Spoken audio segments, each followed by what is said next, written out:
inanılmaz derecede serinlik veriyor. Yapılışı aşırı derecede kolay. Herkese merhaba, mutfağıma ve kanalıma hoş geldiniz. Bugün sizlerle birlikte çok lezzetli ve çok pratik, hemen anında yapabileceğiniz dondurma pasta tarifi vereceğim. Fazla bekletmeden hemen tarife geçiyorum. Öncelikle 1 litre sütümü tencereme alıyorum ve geri kalan malzemeleri ekliyorum. 1 su bardağı şeker, 4 yemek kaşığı irmik, 2 yemek kaşığı un, 1 yemek kaşığı nişasta ekledikten sonra bütün malzemeleri homojen bir şekilde karıştırıyorum. Evet, bütün malzemeleri karıştırdıktan sonra ocağımın altını yakıyorum ve tenceremi ocağın üzerine alıp kaynayana kadar bu şekilde sürekli karıştırıyoruz. Evet, gördüğünüz gibi tatlım kaynamaya başladı. Bu aşamadan sonra tatlandırmak için bir tepeleme yemek kaşığı yeşil fıstık ezmesi ekliyorum. Dilerseniz burada yoğun tat seviyorsanız eğer 2 kaşık da ekleyebilirsiniz ama 1 kaşık yeterli olacaktır. Böylelikle tatlımızın hem rengi değişiyor hem de lezzetine lezzet katıyor. Bu renkte gerçekten tatlıda çok güzel bir kontrast yaratıyor. Evet, fıstık ezmemi karıştırdıktan sonra 1 paket vanilya ve 1 yemek kaşığı tereyağını ekliyorum ve tereyağım eriyene kadar karıştırmaya devam ediyorum. Evet arkadaşlar, gördüğünüz gibi pastamızın alt tabanını yaptık. Kıvamının bu şekilde olması gerekiyor. Şimdi herhangi bir tepsiyi tezgahın üzerine alıyorum ve 2 yaprak folyoyu bu şekilde üstüne kapatıyorum. Daha sonra pasta kasnağımı üzerine oturtturup kenarlarından sıkıştırıyorum folyomu. Bu aşamayı dilerseniz normal kek kalıbında da yapabilirsiniz ama tabanın düz olması gerekiyor. Benim yoktu, o yüzden bunu da kullandım. Bir de bu kasnağın yuvarlağı varsa onu da kullanabilirsiniz. Burada bir hatırlatma yapmak istiyorum arkadaşlar. Eğer videomu beğenirseniz beğenmeyi ve bir sonraki videolarımdan haberdar olmak için bildirimleri açıp kanalıma ücretsiz abone olursanız çok mutlu olurum.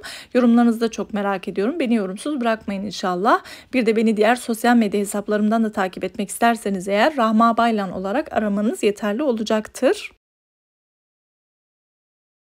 Evet, kasnağın etrafını folyo ile kapladıktan sonra tatlımı üzerine döküyorum ve üzerinde muntazam bir şekilde düzelttikten sonra buzdolabına gönderiyorum ve tatlım soğuyana kadar bekletiyorum.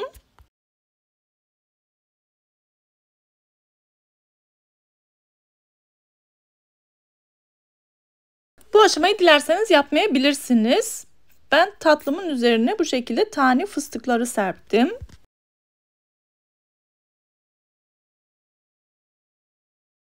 Evet, tatlımız soğurken biz üzerine gelecek olan ikinci katmanı hazırlıyoruz. Bunun için 2 paket şlaksanı yani çiğ krema, 1 su bardağı pudra şekeri ekliyorum ve mikser yardımıyla koyulaşana kadar çırpıyorum.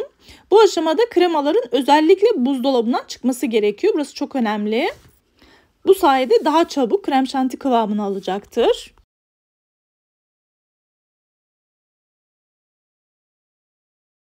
Evet, kremaları çırptıktan sonra 1 paket mascarpone peynirini içine ekliyorum. Bu aşamada dilerseniz labne peyniri de kullanabilirsiniz. Gerçekten o da çok güzel, lezzetli oluyor.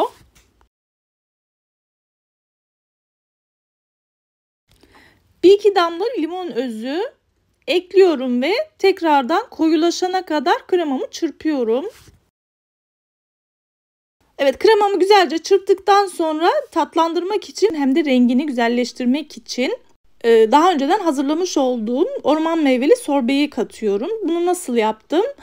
İlk etapta meyveleri donduruldum. Zaten dondurulmuş meyve almıştım. Onları direkt rondonun içine attım ve 2 tatlı kaşığı pudra şekeri, 1 tatlı kaşığı bal ekledikten sonra çekiyoruz ve sorbe kıvamını elde ediyoruz.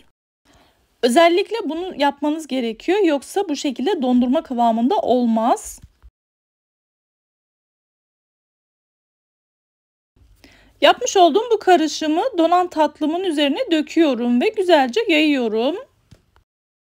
Lütfen bu tarife bir şans verin ve deneyin diyorum. Görüntüsü sizi kesinlikle korkutmasın. Evde olan malzemelerle yapabileceğiniz bir tarif. Sadece orman meyvesi ve yeşil fıstık ezmesi alıyorsunuz. Onun dışında her şey evde olan malzemeler, emin olun. Evet, ikinci katımı da güzelce yaydıktan sonra bu sefer buzluğa kaldırıyorum ve donana kadar bekletiyorum. Bir gece kalması yeterli olacaktır.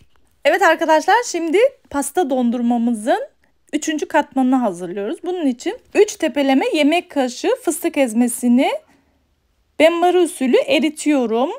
Bu aşamada az gelirse eğer beyaz çikolata katabilirsiniz. Sonunda ben öyle yaptım.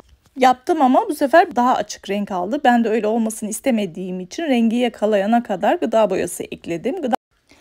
Gıda boyası eklemek istemezseniz eğer ilk etapta beyaz çikolata eklemenize gerek yok. Evet arkadaşlar, tatlımızı yaptık. Bu aşamadan sonra süslemeden önce tekrar buzluğa kaldırıyorum ve en üst katmanın da iyice donmasını sağlıyorum. Burası çok önemli. Ama ben yine zamanım olmadığı için, videoyu da yetiştirmek istediğim için çok fazla bekletemedim. Zaten siz de görüyorsunuz. Bu aşamada bıçağınızı her defasında ısıtarak böyle dilimlere ayırıyoruz.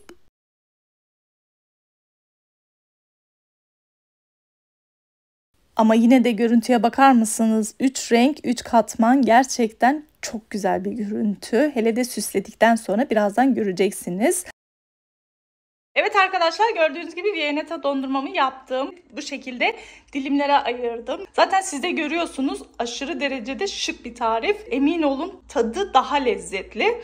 Kesinlikle böyle dondurma gibi ağzınıza attığınız anda eriyip gidiyor. Şu an gerçekten çok heyecanlıyım. Böyle bir sonuç elde ettiğim için inanılmaz lezzetli bir tarif ve inanılmaz görselliği muhteşem bir tarif. Siz de gördünüz. Yapılışı aşırı derecede kolay.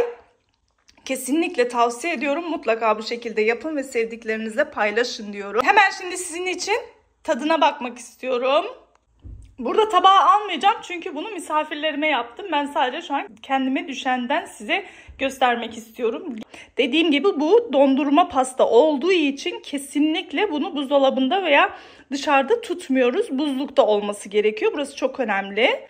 Bismillahirrahmanirrahim. Özellikle bu sıcak günlerinde şiddetle tavsiye ediyorum. Çok çok lezzetli bir tarif ve çok güzel bir tarif. Siz de görüyorsunuz.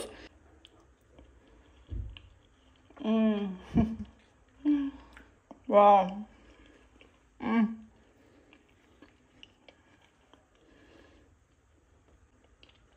İnanılmaz derecede serinlik veriyor. Ve lezzetini anlatamam, yani şu bir dilim asla yetmez diyorum. Kesinlikle çok lezzetli. Mutlaka yapın ve sevdiklerinizle paylaşın diyorum. Bir sonraki yeni ve farklı tariflerimde görüşmek üzere. Allah'a emanet olun. Hoşça kalın.